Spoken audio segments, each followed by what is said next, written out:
This is our in Lollipop Land. this is our microphone. I don't know which way is better. This way or this way? Okay. So We're trying something new here at the Omaha Bar Association. A video podcast. We have done these in the past, but mostly it was during the pandemic. And are we rolling right now? I mean, we're always rolling, but yes, we are. Why don't we? So okay.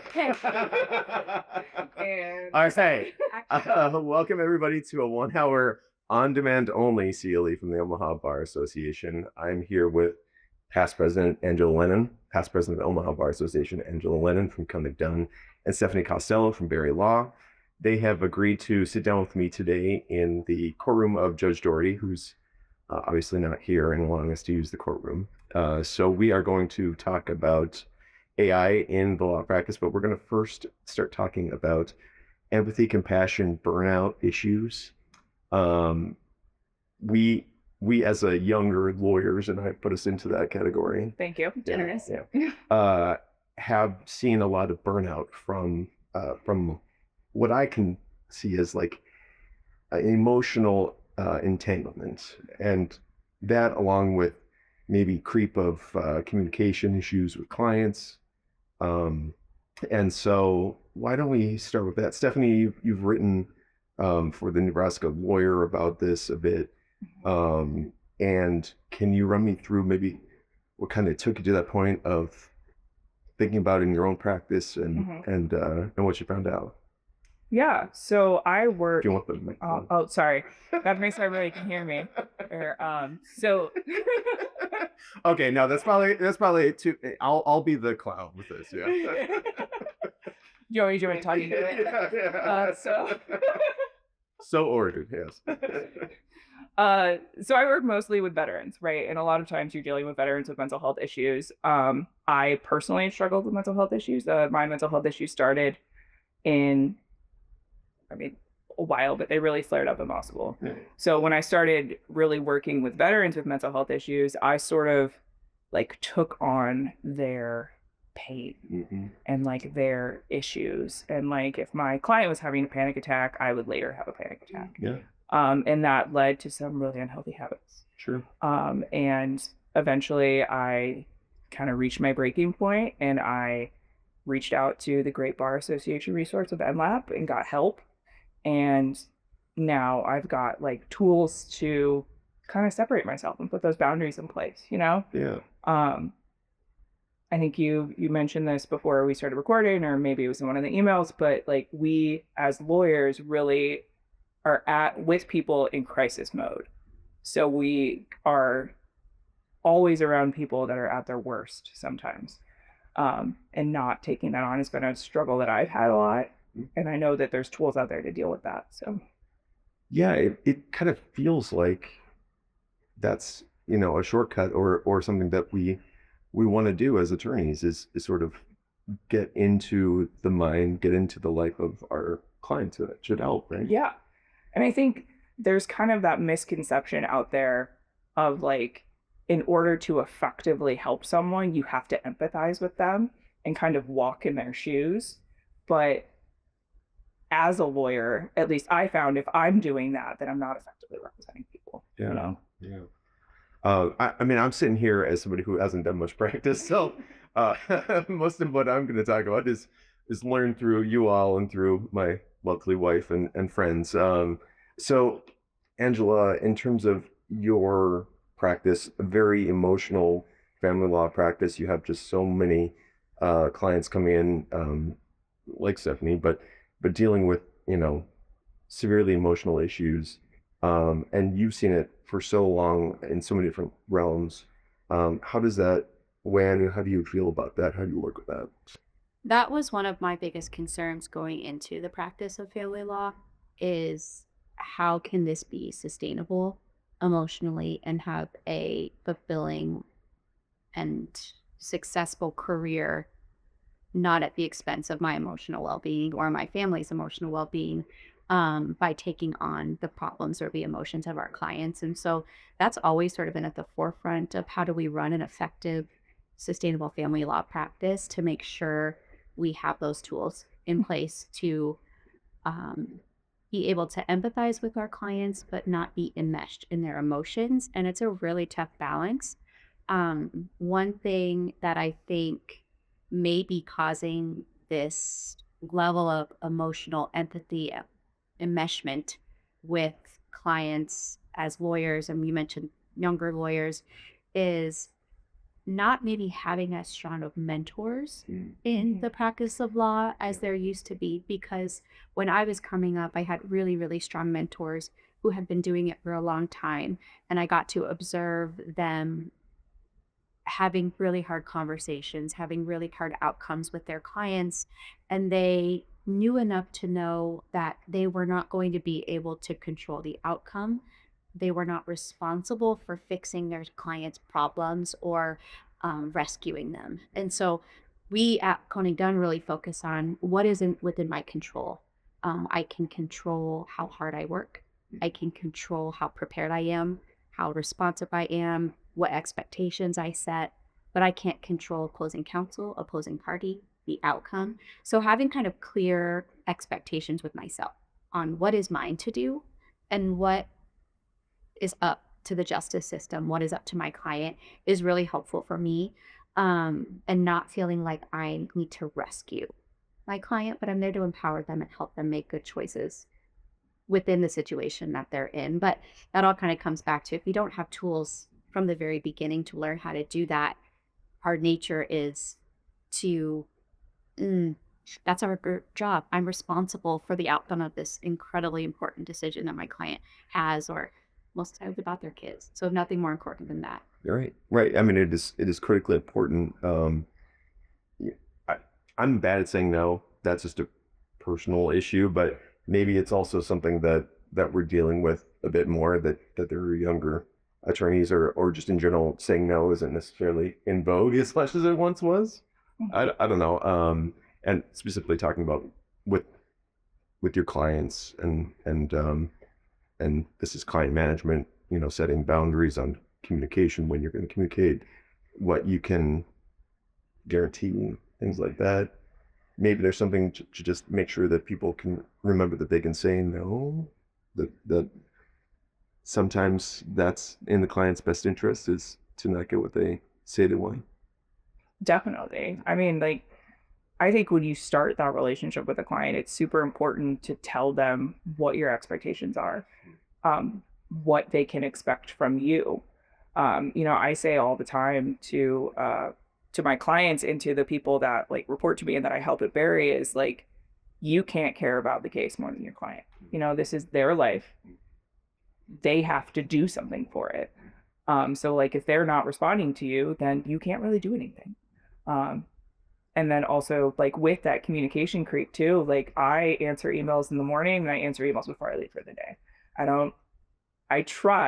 I say that I don't, or at least I tell my clients that I don't answer emails after 5 p.m. Am I great at sticking to that boundary? Absolutely not. There are times when emails come in and I just, I have my phone and I just no back to them. Do you ever use the send later option, so that it looks like this was done during normal business hours, to not show that you were answering something at 9 p.m. or something like that? No, but that's a great idea. I'm gonna steal that. Use that later. It's 8 o'clock in the morning. I just fired off this email. It wasn't done last night. But, I guess I don't know if that's even possible on like a phone. I know on like Outlook it's available, but I don't know if it's on the app. I'm sure it is on the app. You use the app. Yeah.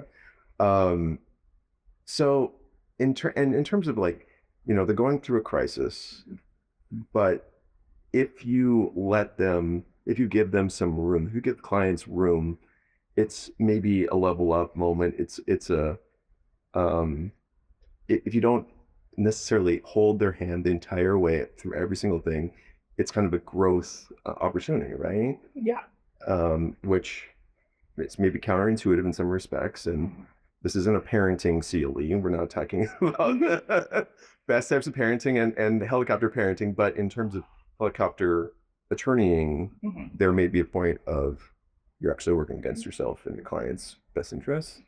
Yeah, I think we follow the adage, just because you can, should you. And I think a lot of times, if you allow yourself to become emotionally entangled with your client, and you're immediately responding to each and every emotional phone call or email with a reactive action to attempt to show your client, this is how I care about their feelings.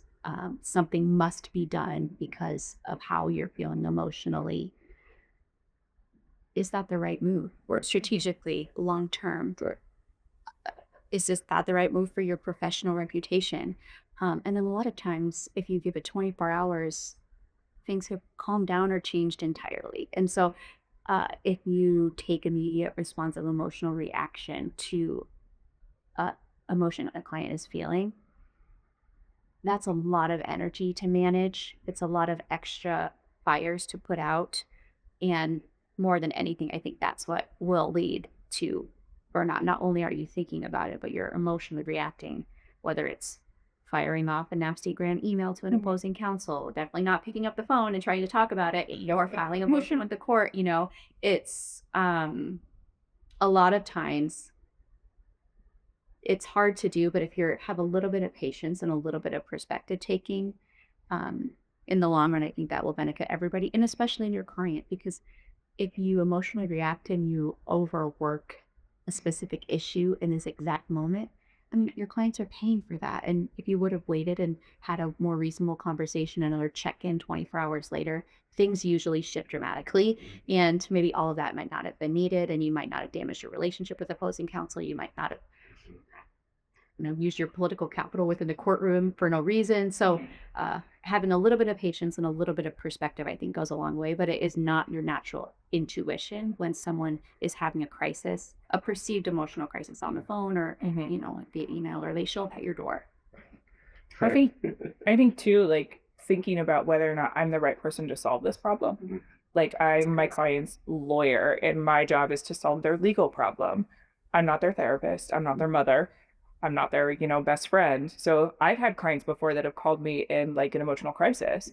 And before I had the tools and knew that I was allowed to say no and not answer that call, I would talk them through it. And then the next time they had an emotional crisis, they would call me again and again. And like I have clients all over the country. If I have a client that's having, suicidal ideation in Florida, I'm not the best person to talk to because I'm here in Nebraska.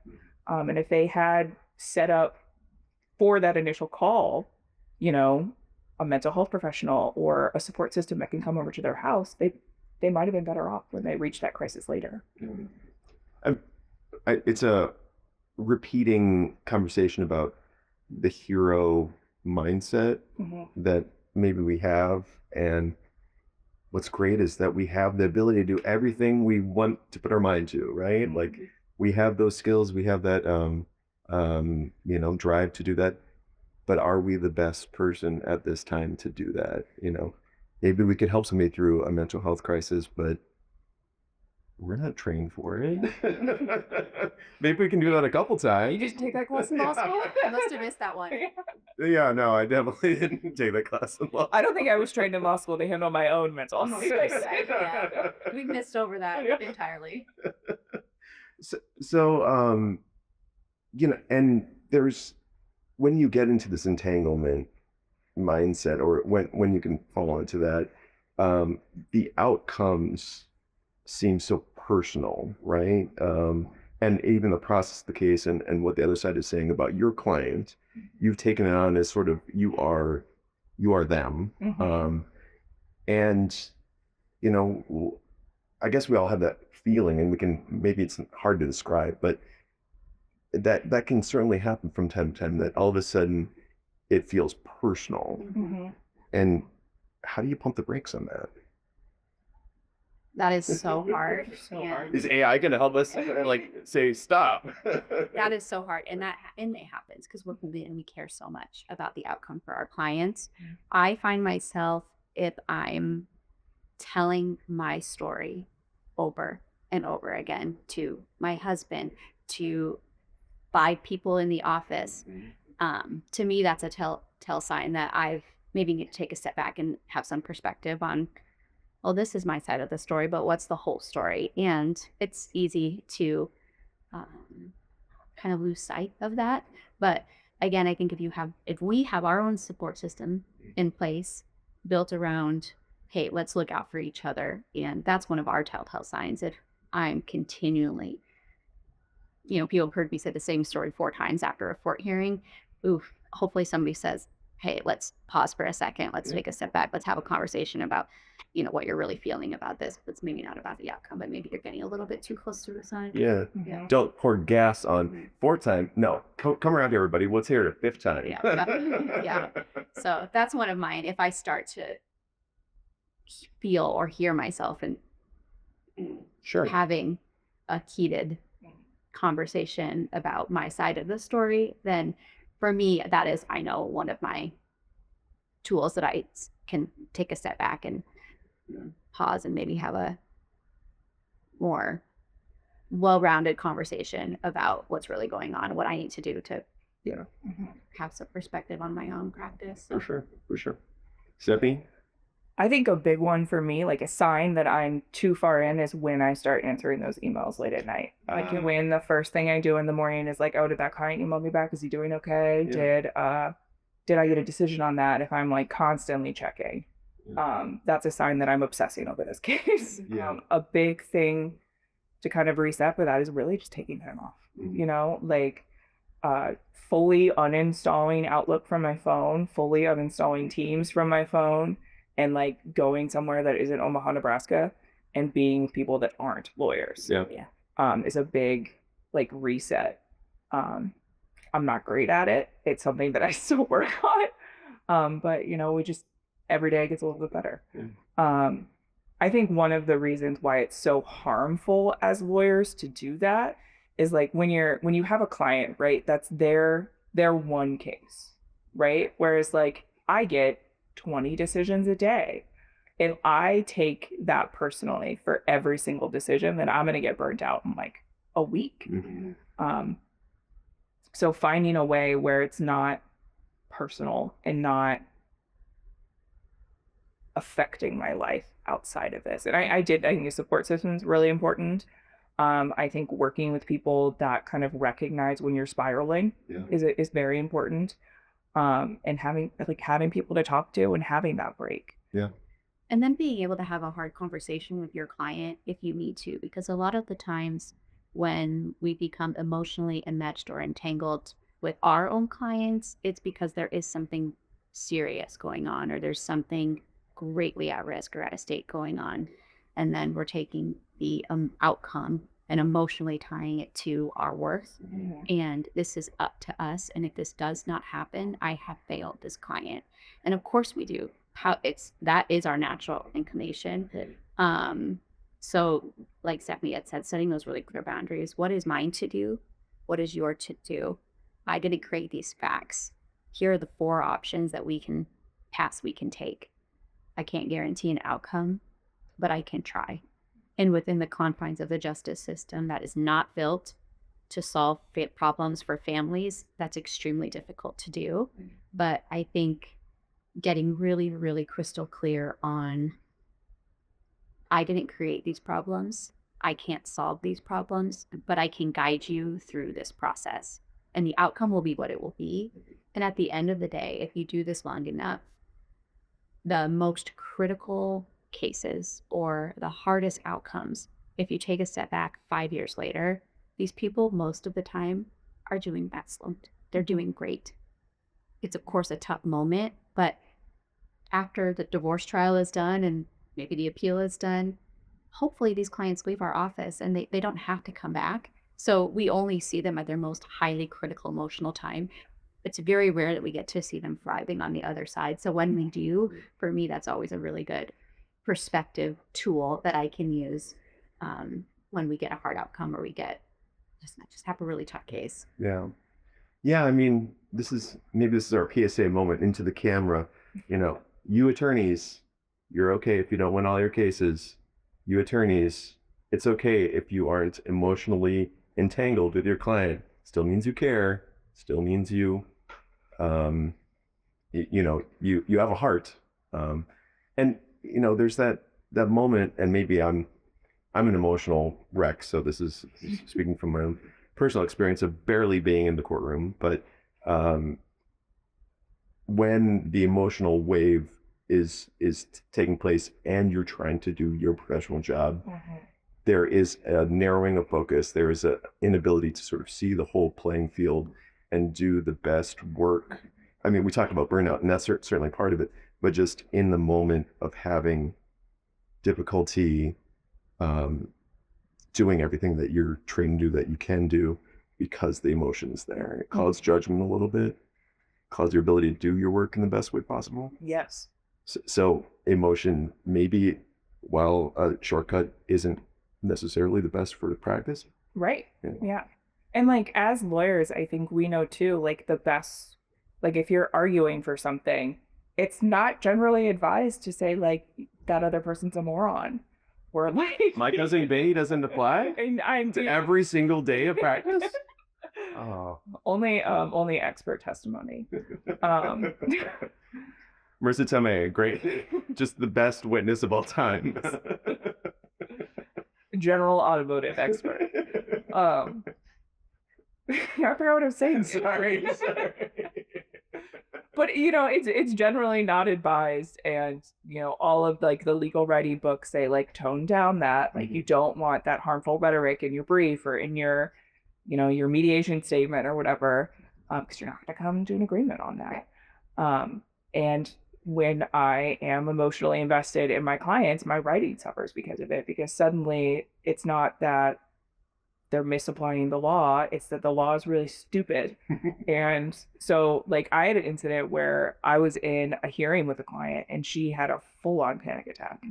And I reacted to that. And then when I was writing my post-hearing remarks, I was like, I need to sit on this for a minute and then move on. Yeah. And there's certainly and maybe we'll get to it in the NI a little bit, but taking a draft and setting it aside, that's for emails too, email correspondence. Yes. Maybe now's a good time to get into that lovely area. Sure. So, you know, I'm on the wrong side of 40 here, so I'm talking about picking up the phone and talking to people. We just had our walk to the courts, and all the judges were like, opposing counsel needs to talk to each other. They have to. They still have phones. They need to use the phone. And Judge Masteller specifically said, when you're writing an email to opposing counsel, it's an unrebuttable, you're winning the case on every point. So you're like, I win here, I win here, I win here.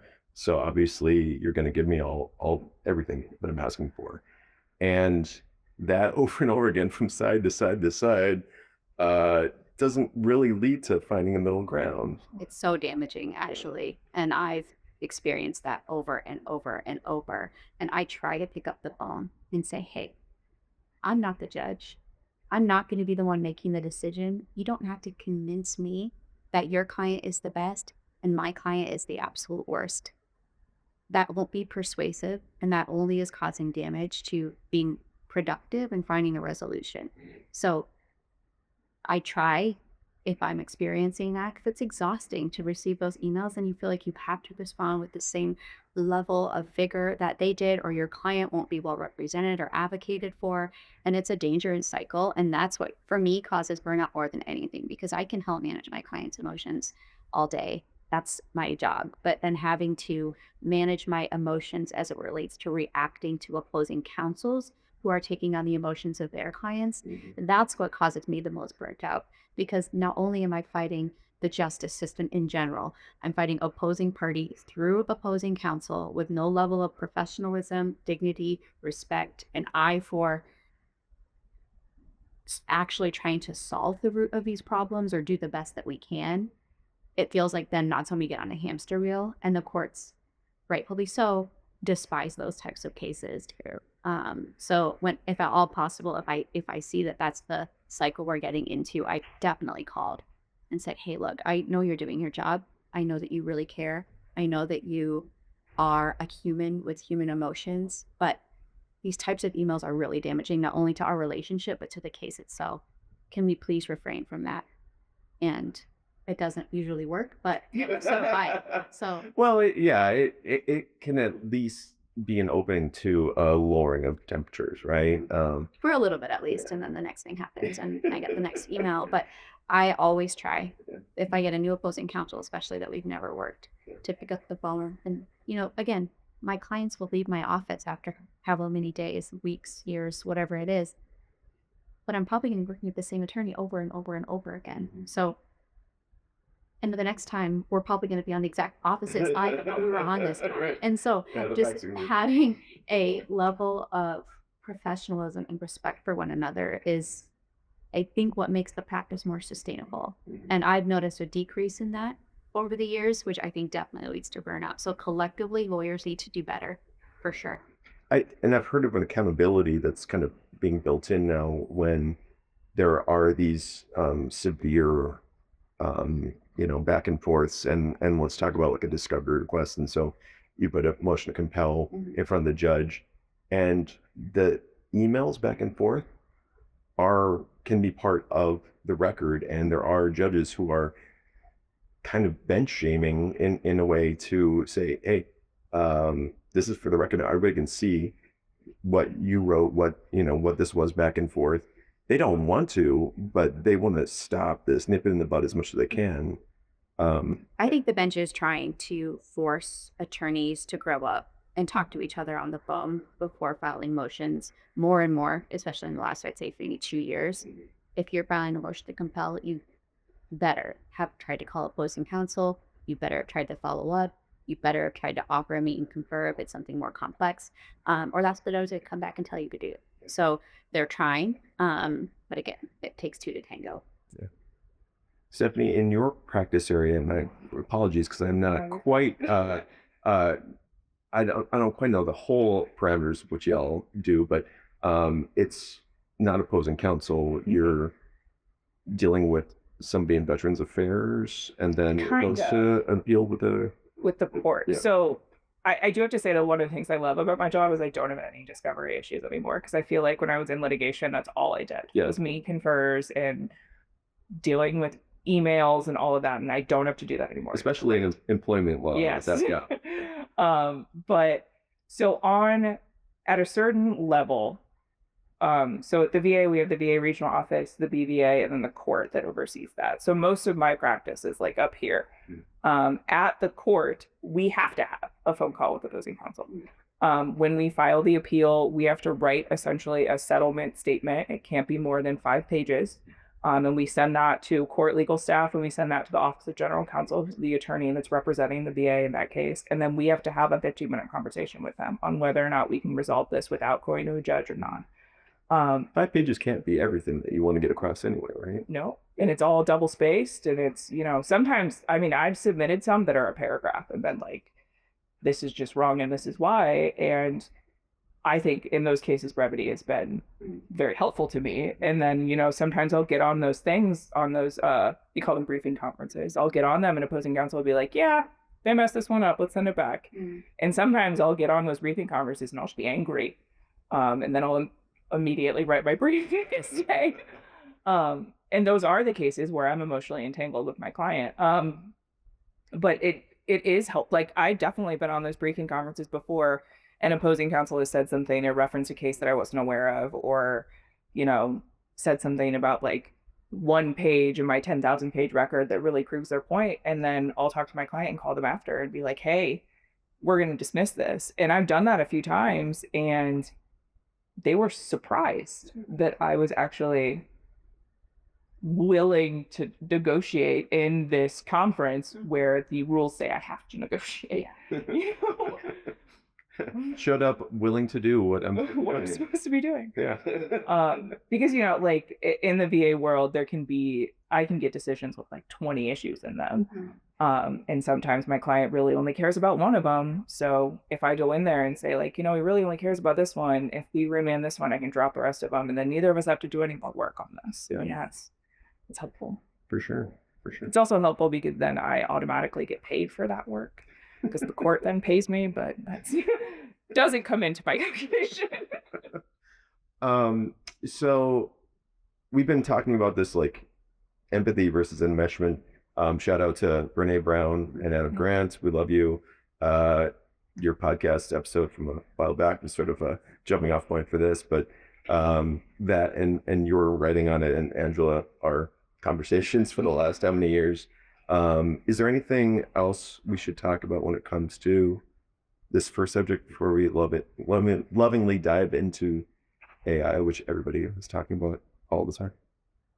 I like the story that she tells and that you referenced it in your notes. Well, there's two stories. The first one is someone who's having an emotional crisis and they're deep, deep, deep in a hole. And that can be our client. Yeah. We're emotionally entangled with them. We're enmeshed in their emotions. We take on their emotions. We feel what they feel. We can't separate ourselves. That's us jumping in the hole with them. And then Brene says, then we're both in a pile of shit. And that's true. We can't effectively do our jobs, like you were saying. And then not only are they emotionally damaged, then so are we. And what's different about that is, just like you said, this is their one case. We have many, many, many other people that we need to also take care of. And we're not able to do that effectively either. Not just ourselves, not just our family, but our other clients as well. So what do you do instead? And how do you not jump in the hole with them? It's pull ourselves up, do our job. We are there. We are a service industry. We're there to provide a service to our clients. The service is not getting in the hole with them. It's showing them the path out of the hole, which it's so easy to lose sight of. So I really like that story. I think it really encapsulates well what we're talking about. And then Brene also says when she teaches empathy to her students that the exercise she does is have two students come to the front of the room. They all Hold the gavel. Eric aiming in. Where do we end up with holding his gavel? Hard to say, right? So if we're enmeshed, what are your emotions? I take on your emotions. You take on my emotions. We rile each other up, and for all these reasons that we talked about. So if we can have those boundaries, not be quite so enmeshed, I think that benefits everybody. But it's hard to do in the moment because we're fixers, rescuers. We want to solve the problems immediately. So you have to use your tool belt to make sure when those moments come, you're not in the hole or so enmeshed you can't see a difference between yourself and your client's emotion. Yeah, I mean that whole story or the parable of the person in the hole and somebody jumping in and saying, "Well, I've been down here. I know the way out." I mean, you don't necessarily know the way out. I mean, maybe you do this time and next time, but you're not gonna get it right all the time. You're not gonna be able to get them emotionally out of that hole and do their legal case. I mean, and that's incredibly arrogant to believe that we have the answers to our clients' emotional problems. And what that dynamic is, then that becomes the rescuer. I'm responsible. I rescued you. Instead of I'm empowering you to show you a way out with my tools, with what I can provide. But I can't do it for you. Just like you said, the coach doesn't work harder than the player. And that's something that we really try to instill within our firm culture. And how do we protect our people and our team, where we have a temporary hearing on Monday, our affidavits are due on Wednesday. They're ready. I need you to review them. I need you to sign these. And if I can't lose sleep because you for some reason can't function, and I had to continue the hearing out, I can't make your emergency now my emergency when I did all the right things I was supposed to do. But again, that's so antithetical to who we are as people and why we got into the practice, that it sounds very easy when we're sitting here, but when it's realized and there's really high emotional things at stake, putting into practice what you preach can be very difficult. So having a good team around you to remind you of that is highly critical. And the things that you can do to keep on affirming your own value, your own worth, your own humanity. I mean, maybe for me that's like posted on the mirror in the morning. You are enough. It's my meditation. Affirmation. It's journaling. It's whatever it is for you personally, and to have those check-ins and have certainly people to help you check in as well. But and there are resources available. Yeah.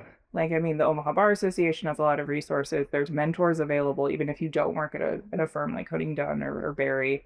And like, I mean, I said when we started this, I used MLab, and it's been incredible and helpful.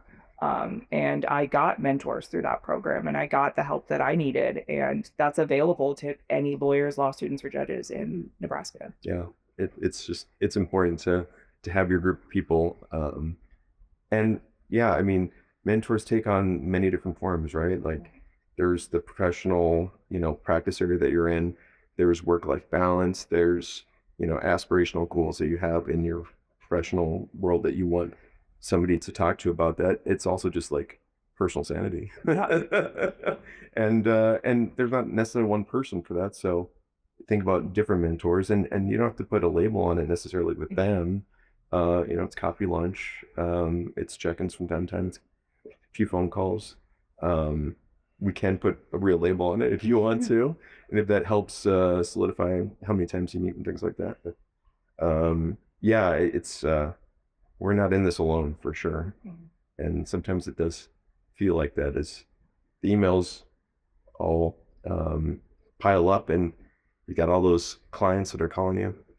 But Well, and again, I think that's what you and I have talked about over and over and over again, about the value of the Omaha Bar Association being a place where lawyers can commune with one another, build a community, get away from their email for an hour to build relationships that will be sustainable. And as tech takes over, that's harder and harder to do. But I think it's one of the tools in the tool belt. If you don't have a mentor, if you don't have relationships with other folks that you can look to, plug, come to any of the Omaha Bar Association. get off the CLE and come to an OBA event. And you We're can meet telling you to really log great off right people. now. No, not yet. You have to stay. You won't get your hour. All right, so let's shift gears here a little bit. Now, the big old name everyone's talking about is AI, but technology in practice, and there's generative AI, there's AI that we've been having in our technology for years. So there's different things here, and the future of generative AI is the future. But let's talk about right now, what are we all using for technology in ways that help us better with our clients? I know that your firm has kind of been on a leading edge of using some of Clio's tools. And Stephanie, we talked before about maybe in your emails, in your correspondence, using it a little bit. And I'll talk about how we're trying to use it at OBA as well. Yeah.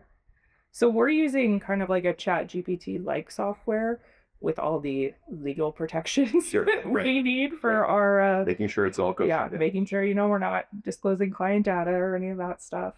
What I primarily use it for is client emails, because I can get a little, what's the word, like legal jargony, right, to my clients.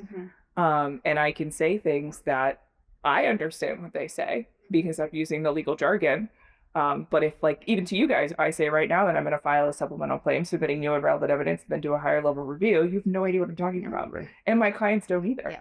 Yeah. So what I do is I will write out in my little my chat box, my prompt thing, and say like, hey, write an email to this client answering this question and explaining what this means. And then when I read it, I know that it makes sense, but it doesn't take as long to do it because I didn't type out all of the things that it means. Yeah. My software has I'm very lucky, and I have a very small amount of law that I deal with, just, one chapter 38 of the regulation code, and a couple of cases, and it's all in there, and it'll just that's the only thing it reads, and it'll spit out what I want. Yeah. And that helps me make sure that my communications with my clients fully answer all their questions in a way that's not me spending an hour answering and typing things out that I know. So yeah, that's the best way that I use it, and kind of create that boundary too, because I can only use that at my office. So if I'm, at home and on my phone doing that, it doesn't. Yeah. No, you're putting a physical barrier to having the work creep at home. Yeah. Which is good. And it actually makes it go faster. So like an email that would take me like 5 minutes to draft or 10 minutes to draft really only takes me a couple seconds sometimes. And this is also to a bigger conversation about you don't get paid by the hour. Right.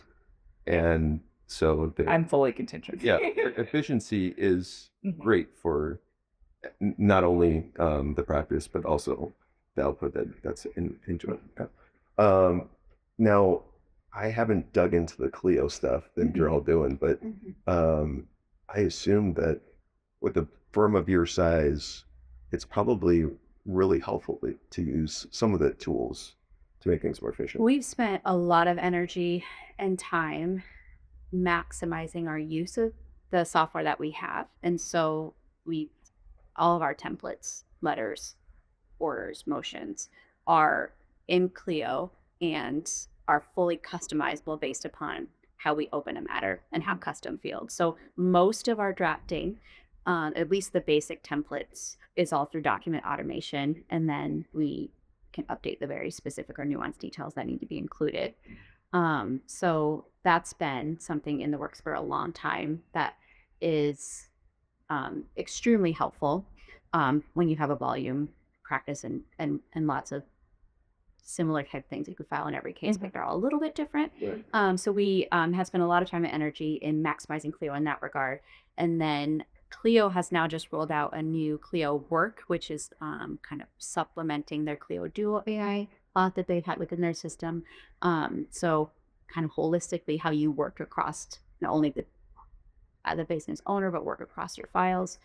So that's a very new tool they just rolled out here in late October that will be looking into and trying to maximize that as well. We are very jealous of Barry. We don't have a closed loop AI system yet. We use generative AI in a way that we don't disclose. We're not opening client documents, unfortunately, things like that. Right. Clio had that capacity for a little bit, and that was closed loop. So we were doing that, but they are tweaking that at the moment, I believe. So we're researching what type of legal closed AI tools will work. But as I was telling Stephanie before we started, the tools and software is evolving so fast that we're a little hesitant to put all of our eggs into one basket. And with so much change going on in our world, it's the change fatigue is real. So we're trying to be really thoughtful about if these tools in the next 12 months will shift and completely, entirely become even more responsive and more smarter. Can we be a little patient before we dive headfirst and then dive headfirst into a completely different pool in 12 months? So that's kind of the space. We're in a more of a curiosity space on, are we going to fully commit to a closed AI system now, or are we going to be a little bit patient? So that's kind of what we're researching and thinking about. But nevertheless, the AI that we do use in terms of that's generally available, it still is incredibly helpful to process information, to explain it in layman's terms, and to help your efficiency without disclosing confidential client information. I mean, does it use like kind of ticklers and prompts that like, do we need to start working on this part of the case? And here's, is it sort of an assistant level Yes. inside Yes. the system? Because I mean, as somebody who's not that, I have to admit my flaws here. I am not the most, I'm challenged when it comes to actually having things organized. Let's just put it that way. And so a Clio system that kind of say, hey, we're 2 weeks out from needing, exhibits for your trial. Exactly. Yeah. You can, before it switched, when it was Clio Duo, you could say, hey, Duo, tell me my 5 most overdue tasks. Hey, Duo, look at my calendar for the next week. What deadlines do I have associated with my calendar events? Hey, Duo, I am going to do a phone call with client X. Can you tell me the last 3 actions that were taken on this file? So the last things that were uploaded, the last notes that were taken, the last tasks that were ticked off. So you can intake information a lot more quickly. So it was that type of thing too. Yeah. Which, you have to push it into the system for it to do that. So you can't necessarily. Yeah. And so technology for technology's sake is completely useless. So in order for Duo to be smart, you actually have to use Clio in the manual to attend it. So across to our firm, we have pretty strong preferences, I would say, for how we require our team to use our system. So anytime a client is calling in, a note gets made by our receptionist. Anytime a paralegal talks to a client or an attorney, we summarize the notes in the note section. Anytime we're taking an action that requires a response from someone else, we're setting a pending task so it's not getting lost. So if you don't use the tool, Duo won't have any idea how to have it give you information that's helpful. So I mean, that's not necessarily what everyone wants to hear, right? it's building a muscle to be strategic, because technology is only as smart as the information that you give it. And so you can't, it still won't read your mind yet.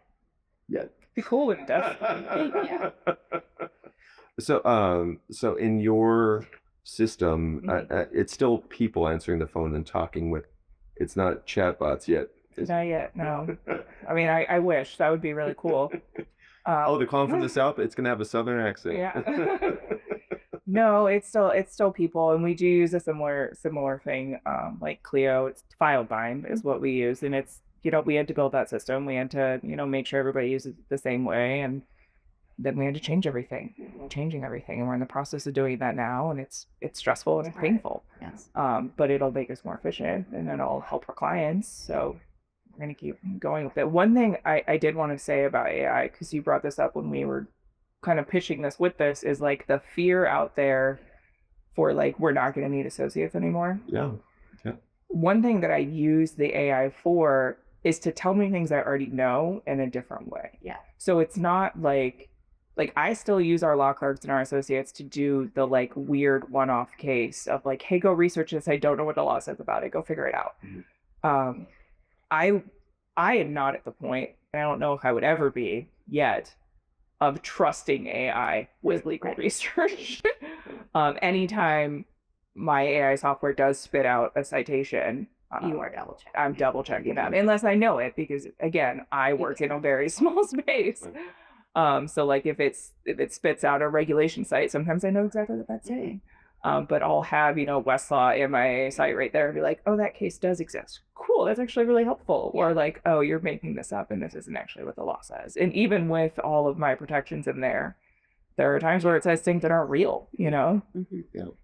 Because at the end of the day, it wants to please you. Yeah. And it wants to give you information that it thinks you want. And that is such a dangerous place to be if you don't have those critical thinking skills from the beginning. So this is a conversation where we're really trying to be thoughtful about is, yes, we want our team to use AI to be more efficient, but that cannot replace the critical thinking skills that you build from the ground up from day one of being a practicing attorney. And so if AI is going to replace critical thinking, what does that mean for the next generation? And that's something I mean, we could theorize all day on that, but that is one thing. Because just like you said, I use AI to help me express what's in my brain already quicker.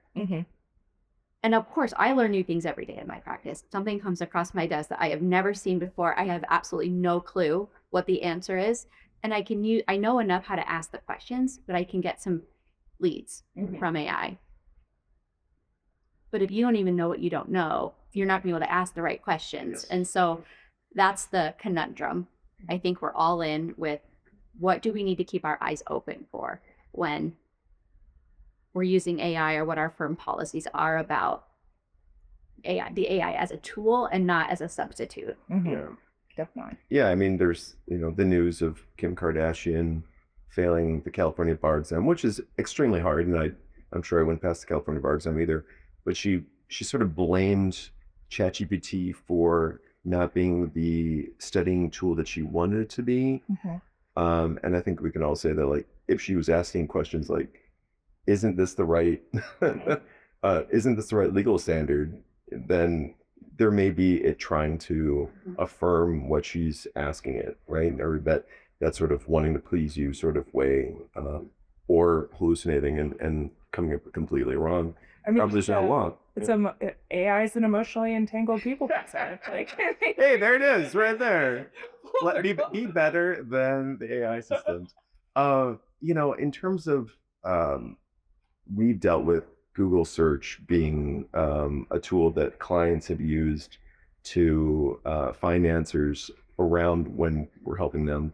affirm what their position as being right and those as being wrong. And now we have ChatGPT as a new like search. And is that coming into the practice as something that is maybe a problem, but maybe also a help if they're looking for mental health resources? Maybe that's helpful in that way. But when it's spitting out bad propositions of law, that's a problem.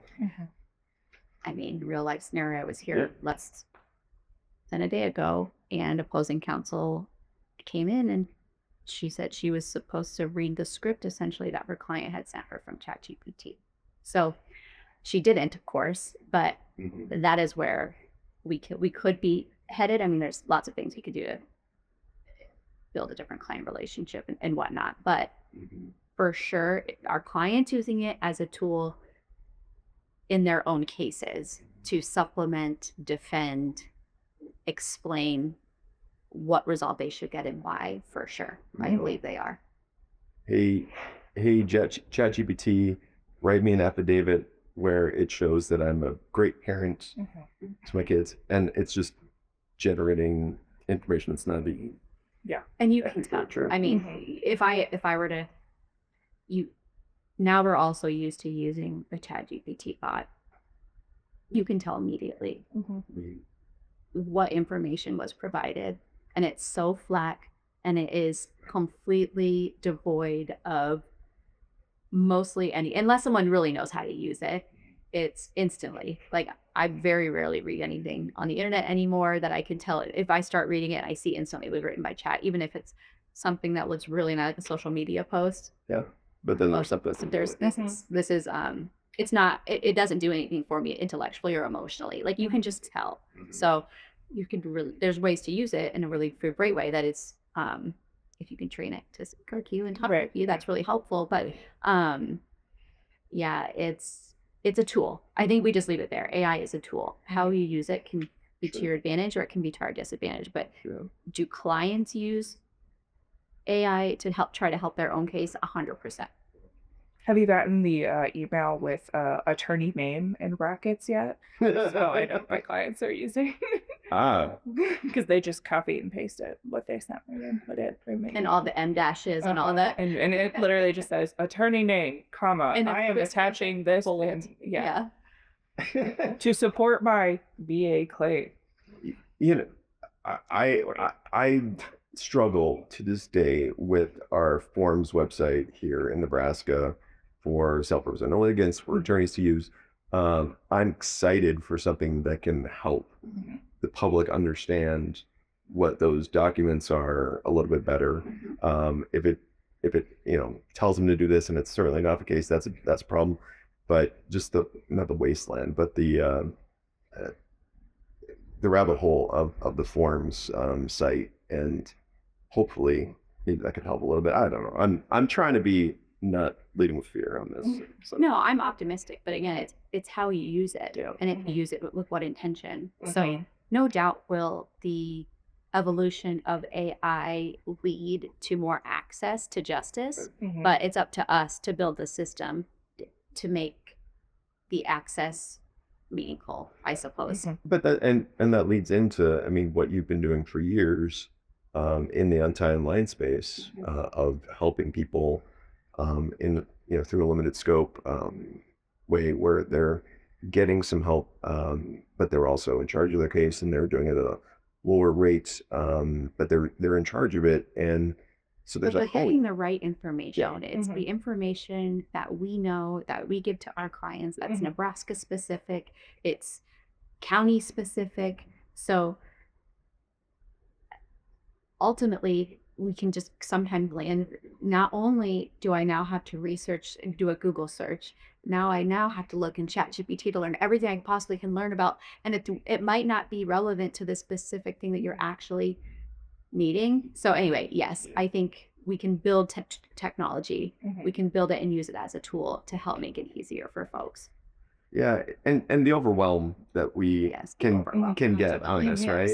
You can find anything you want on the internet. You can have it completely affirm or disaffirm anything. So there's kind of where do I stop? What is the answer? Exactly. Yeah. And if you're an overthinker and overpreparer, gosh, now you have every rabbit hole known to man you can possibly go down before you can get the answer that you're looking for. So I think lawyers should also be careful of that. It's supposed to be something that is efficient and saves us time and helps us instead of, gosh, now I have this whole other thing I have to do instead of just actually typing the email, typing the email, putting it into chat, the parts that are not client specific, having them rewrite it, putting it back in. So I was having this conversation with my paralegal recently, probably last week, and how I need to be more critical about when I need to use AI. I don't need to use AI for everything. Sometimes it is more efficient for me not to use it. Yeah. But we now have this muscle memory of using AI. So it's a complex web of how we will continue to operate. But For sure. Definitely picking when you're using that, picking when you're not using that. Like there are clients that really need that explanation, and there are clients that don't. And I do like what you brought up, Angela, about like the access too. Like, cause like I have clients that, can't put a full sentence together. So like if they write their statement with ChatGPT or whatever AI software, and it comes out actually saying what they want it to say, that's good. That's great. It's a tool that they can use as long as it's not giving the wrong information or making up facts that aren't there. Then I love it. It's that risk that scares me. But I think as the technology gets better, it'll be more helpful for its people. And, big picture, we're stuck in our ways. We look at a, legal system that looks back to the case law of yesteryear, but we got to be flexible in our mindset, right? I mean, there just has to be a willingness to, I think, maybe look holistically when we're doing this, but a flexibility in, can we improve our ability to help our clients to do our practice more efficiently, better? We're going to have to. It will force us, because now we're in this economy where efficiency is king, and that is the expectation across the board for how we all live our lives. So we have a system in our private practice world built on the billable hour, where you're rewarded for the longer it takes you to do things, the more money that you earn. And so there will be a reckoning of how the legal profession will need to change and evolve to meet this new world of efficiency and ease in gathering information and processing information and spitting out information. So buckle up. Sure, absolutely. And we're along for the ride. Yeah, we are along for the ride. But yeah, that flexibility piece it's not really an option. Right. I think it's something we will have to do to evolve, and we will. The legal profession has evolved at an extremely fast clip, I would say, since COVID. So I think that was a good motivator. It showed us what we're capable of, and I think at least started the conversation of we have to evolve, and that's not going to end. And one thing that, robots maybe are on the way. We've seen some walk and trick the other two. I say bedside manner, the interacting with clients, being a human being, empathizing, showing them that you care for them in that situation, but not entangling, is something we can do and AI cannot do right now. So interpersonal skills maybe are kind of something we should be focusing on right now, that is a separator, as something that is a value that we absolutely need to show and can do to clients. That it's just not, it's not going away in 3-5 years. As somebody who's socially awkward all the time, I do need to work on this. What am I doing with this thing today? What have I been doing? Oh my gosh, I can't believe I got through this through security. Okay. All right. Anything else for the good of the order here? No, I just think you hit the nail on the head. I think we use technology as a tool, but ultimately we'll use it in our profession to allow us to be more human, to connect with our clients on a more human level. We can do the behind the scenes work more efficiently, so we can show up for our clients and be the professionals that we that they need us to be Mhm. to have that human connection with them. At the end of the day, people are going to be absolutely sick of only finding out information and not being able to trust and verify it on the internet. They're still going to look to professionals. So they can't replace that judgment. That can't replace how they are going to be ushered through the justice system. And so if we can use it for good, use it to have more time to connect with humanity, that would be best case scenario. I mean, there's a mental health side to this, right? This Mhm. whole conversation can sort of be a doom and gloom.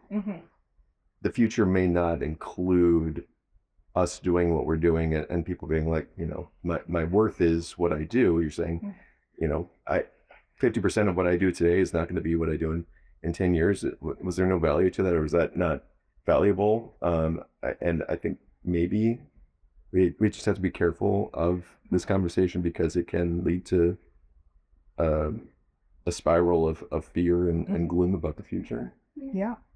And- Right. and- I think too, like, I mean, we talked about it in the beginning, like, part of our job is being compassionate, you know? And I think part of our job is also using technology and figuring out the best way to do something and the best way to make the argument and win the case for our client. And there's boundaries to all of that. You know, it's not all or nothing. Like, you can't fully get in every case, and the technology can't fully do everything for you too. So just making sure that you're still being human while still using the tools available to you.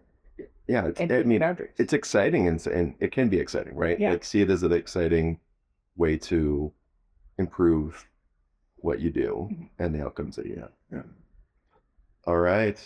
Well, this CLE is adjourned. Thank you, Judge Doherty, for allowing us to be in your courtroom. I don't think you had any say over this, so apologies as well. And we'll see if this TikTokification of our CLE is gonna be good. So thanks, everybody.